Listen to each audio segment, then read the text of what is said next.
Hi, I'm Dave Poles. And I'm Danielle Lewis. Welcome to our Community Conversations podcast. In our series of conversations, we will be spotlighting individuals and organizations who are doing fantastic things in Peoria County. We'll be highlighting who they are, what they do, where you can find them, and even how you can help. In today's episode, we're thrilled to have Julie, Alexandra, and Patrick join us from Neighborhood House. Just really appreciate you taking some time out of your, and I know, very busy schedules. So first of all, and I guess from either Patrick, Alexandra, or Julie, could you give us a brief summary of Neighborhood House and what we're looking at, the organization in general? Yeah, so Neighborhood House has a 128-year history serving the south side of Peoria. We started out on Washington Street, moved to Adams, and have been in our current location since 1970 on Matthew Street. I think one of the greatest things about Neighborhood House is our programs continue to ebb and flow with the changing needs of the community. What I always say about Neighborhood House is that we do three things. We feed, we educate, and we empower. And neither Alex, Patrick, nor myself were at Neighborhood House at the beginning of COVID, but we all came in late 2021 to early 2022 when there still was Omicron and things like that going on. But from our understanding is that when everything shut down in 2020, our thought and our hope was that our learners, whether it be our adult literacy and GED learners or our youth program, that they would be able to continue virtually the activities and programs we were offering. But we quickly learned that it went back to those initial needs of feeding. And so in addition to feeding with Meals on Wheels, like we do for our homebound senior neighbors, we were then delivering to the youth in our after school program, because even though the schools were all offering like meal pickup, it wasn't always accessible for some of the families that we serve. And so we were delivering a hot meal every day. We were delivering a food pantry box each week for the family. And then we also were providing activities for the youth that they could do at home on their own. So some of the different types of things that they would have been doing if they were in person. Wow, that's a lot. Neighborhood House is truly an integral part of our community too. If you were to take Neighborhood House and put it like a slogan on a van or something, what would that one sentence be? It would be those three words: feed, Okay. educate, empower. What are some of the most impactful initiatives your organization is involved with? So if it's okay, I'll take the lead on this one. So Please. so we try to meet the community where it is. As Julie mentioned, we have a long, very strong history in the community of meeting the community where it is and with what it needs. And so currently our programming, we have a very robust youth program. We provide after school programming to youth in the area. It is completely free of charge to the families. But we do provide transportation from select schools within District 150. And Patrick, our youth director, does an excellent job of providing programming for the children or for the students when they're here with us. That after school program runs until 5:30 p.m. Monday through Friday, unless the District 150 is out of school for a break, in which case our programming times would change. But we work on helping the kids with homework. We have assessments that the kids complete on computers so that we can identify areas of weakness as well as areas of strength. Patrick does a great job as well of getting the kids involved in various community events and things going on in the community. They visit the library at least once weekly. They participate in a cooking program called Kids Chef. So we're trying to assist the kids in building and developing those life skills that are necessary. We also have a commitment to bringing in people, influencers from the community who may come in and meet with the kids to help build their awareness and support them. And so that's been wonderful to see. So we have our youth program. We also have our adult literacy and GED program, which targets members of the community who are interested in fulfilling those goals, for themselves. Recently, we've seen an uptick in students who are younger, so 17, 18-year-old students who are disillusioned with their school environment and would prefer to simply come to us, get those classes done, and test out. We provide classes and support to anybody of any age looking to fulfill one of those goals, whether it be literacy improvement or GED. We have our Meals on Wheels program, which provides close to 1,000 meals daily to Peoria and Tazewell counties. We provide a hot meal that is approved by a registered dietitian. We also provide frozen meals. So for someone who may need an evening or weekend meal, we provide frozen meals as well for those individuals. On top of that, our Meals on Wheels program has an additional branch, which is our congregate meals that are situated throughout the communities in Tazewell and Peoria counties. And basically, it's our Meals on Wheels program, but instead of delivering the meals to a person's home, it is bringing the hot food to a place in the community, such as a church or a community center, where seniors 60 and older can come and congregate and socialize. We know that in our community, as well as many others, that social isolation and loneliness is wreaking havoc on our senior neighbors. And so we aim to help with that. And so our congregate sites are a way that we do that. We provide a hot meal, good conversation, and we also try to provide additional supports during those times when we have seniors with us. So we might provide resources for other opportunities within the community for them, other options that they may need. And then additionally, we have our community outreach. So that consists of our food pantry, which operates the second and fourth Thursday of the month. And we are open to the public from 10 a.m. until 12 p.m. on those days. We also have a Sunday meals program. So every Sunday we open our door from 12 p.m. to 1 p.m. and offer a hot lunch for anybody in the community who would like to come in for a hot lunch. We partner with community organizations who are interested in providing that hot food to the community. And we open our doors here, provide the space and a staff member, and the community brings in the food for us. So it's a great service that we provide in tandem with many community organizations. We have seasonal programming as well. So we have our coat drive, which was very successful in October. We gave away a little over 300 coats. We have a Santa for Seniors program. So every year we deliver a gift bag to seniors in our community. We typically deliver around 1,000 gifts, and we do that on a Sunday. It's completely volunteer driven, and that's very successful. We also have Angel No. Tree. Angel Tree is basically we have children sign up. They could be children who are participants through our youth program, or we also have Big Brothers Big Sisters that rent space from us upstairs in our building. And so we have a lot of their participants. And so what we do is we have the kids and their families sign up. And then we have community members, donors, people in the community who are interested in adopting that child or family for the holiday. And they will be given a list of likes and dislikes for that child and be able to make some purchases for some gifts. I think probably my favorite program is a component of our youth program, which is our art and music. And, Dave, we I've talked seen it. It's earlier about how wonderful. you've seen the artwork. And if you go on social media, we have video of our youth teaching Mark Roberts from the Community Foundation how to polka dance. And so they're dancing around the basement at Neighborhood House, listening to polka music. And it was really a fun time. It was fun for the youth. They really love having adults come in and show an interest in what they're doing. But it was also fun for us as adults to be there. That's great. There's so much you've mentioned. So here's a real simple. How does somebody access your resources? Let's say somebody's listening to this, or maybe they know of somebody. What's the best way to access all the things you talked about? I would say just calling our front Okay. desk and then getting sent to the appropriate individual. We do have people that send us, social media, like through Facebook Messenger, and those Sure. get forwarded on to the director. I know, Patrick, maybe you want to talk a little bit about some of the connections you have with recruiting students from the different schools and things like that. We do K through 15. So a lot of our recruiting is actually done with word of mouth between parents. I get phone calls from different parents because someone has said something to them about it. We have had the Big Brothers Big Sisters make mention to some of the individuals they serve. So once that a referral is made and the person calls, then they just come in and just fill out the application. That's really the biggest step, is filling out the application. Once that's done, we accept everybody. We really don't turn anybody away. So once that application is filled out, depending on the availability as far as the school is concerned, the parent just notifies the school that if it's one of the schools that we pick up from, we pick up from Elsie Ford and Annie Jo Gordon. So if it's one of those two schools, then they notify the school that child will be riding a van.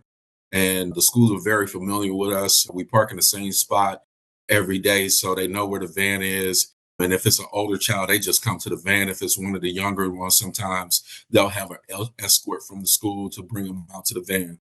And then if they don't attend one of the schools that we do pick up from, a parent usually drops them off after they get out of the school.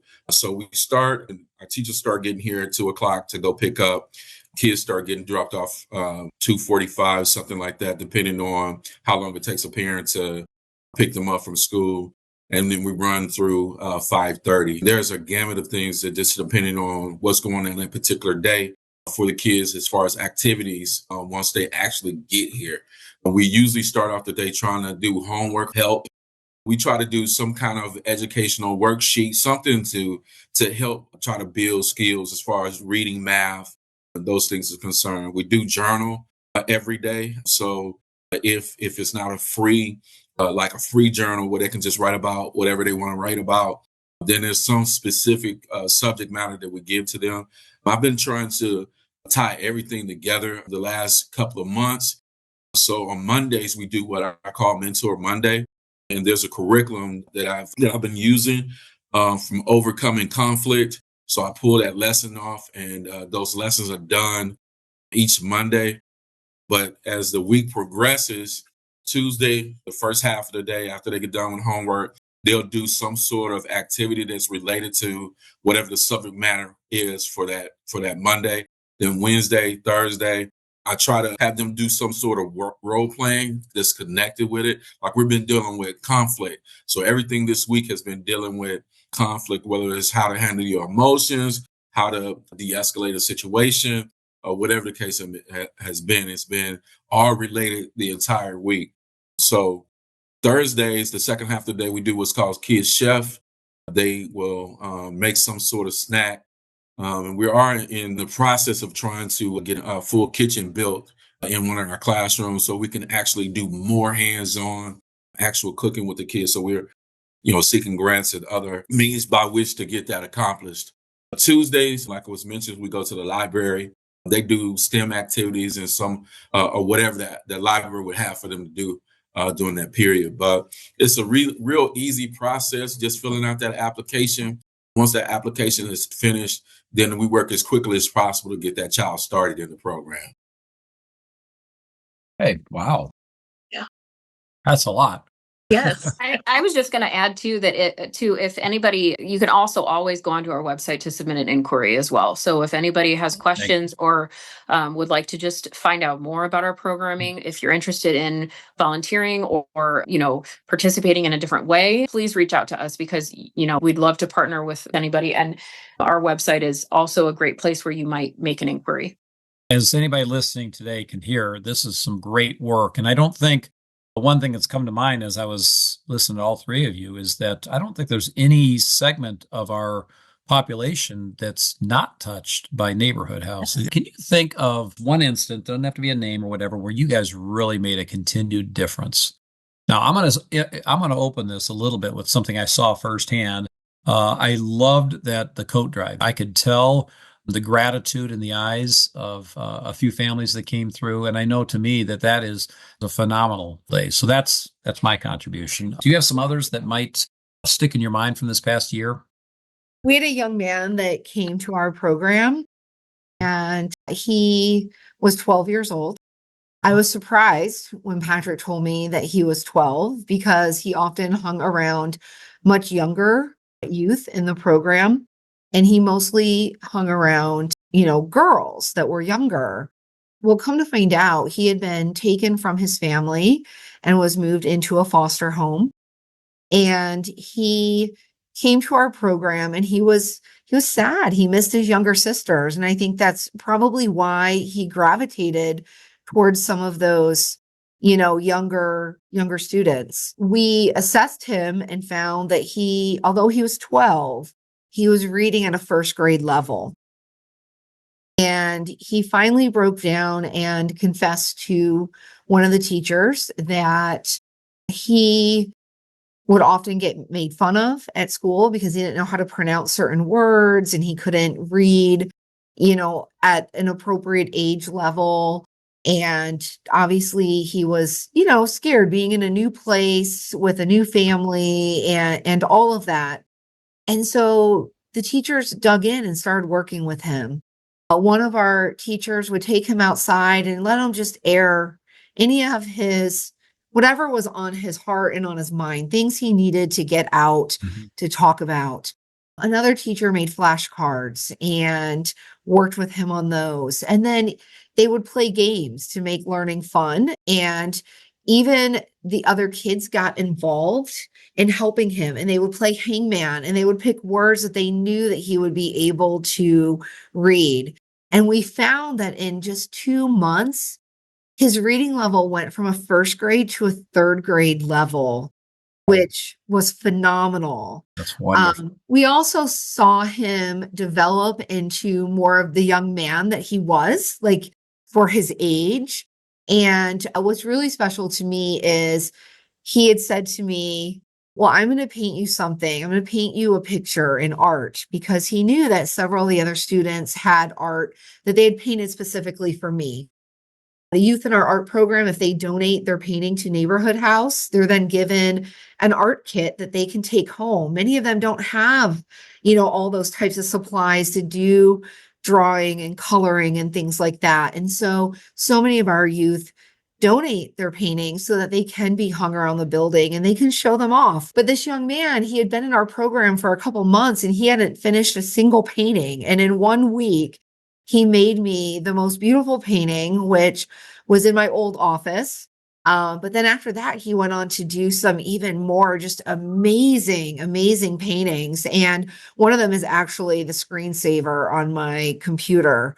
But it's just beautiful seeing how much our art teacher has been able to get out of these youth, but also just seeing him develop in confidence and really feel comfortable in his own skin, because he was really making great progress. So, people listening to this, how can they best support your mission? There's so many ways that people Okay. can get involved. There's ways of, giving of their time. On a quarterly basis, we try to have mentors come in and talk a little bit about their career, their adult life with our youth program. Our literacy and GED program is totally run by volunteers. We have a director, but all of the teachers and the one-on-one tutors are volunteers. So we're always looking for that. And you may think, well, what can I like? That's not, maybe if teaching wasn't your thing. Like I come from education, so that's my thing. But it's working sometimes with adults on just learning sight words, 2 and 3 letter words. And we provide the training for that as well. It's coming in with Meals on Wheels and maybe helping to package out food into single serving sizes. You get a case of, let's say, Hawaiian rolls. Well, each client's going to get one, so they all have to be bagged separately. So those are some tasks that individuals that maybe just want to be able to sit and do something, you can just sit and do that. Our food pantry could always use help. But if time isn't something that people have that they can give, you can always donate online. You can donate specifically to any one of our programs or just a general donation as well. And you also can attend any of our different fundraising events. Our next big one is coming up on February 27th. It's our food fight. Again, it starts with feeding before we educate and empower. And so 10 local chefs will be given a mystery bag of items and 45 minutes to compete to see who can come up with the best dish. And that is just a really fun event. If you haven't ever been, it's definitely something to check out, because you're going to have 10 of the best chefs in Peoria. And prior to the competition, they're going to have tables set out of tasting bites that they've made. And you just go and sample off of all of their tables. And all of them are really on board with helping to raise money for Neighborhood House. It sounds to me like going to your website, correct? Would be a Yes. great way to see all these events, all these links. The numbers are on there. Again, website is nhpeoria.org. my goodness gracious. There's so many good things going on at Neighborhood House, all the programs involved. All three of you are to be commended. I got to tell you, from me just listening today, overwhelmed at the impact you're having on our community from youth all the way to senior citizens. Please connect to Neighborhood House. Again, Patrick, Julie, and Alex, thank you so much for joining us today, telling us about all the good things that are happening at Neighborhood House. We're lucky to have you here. Thanks for Sounds all the great. work you're doing.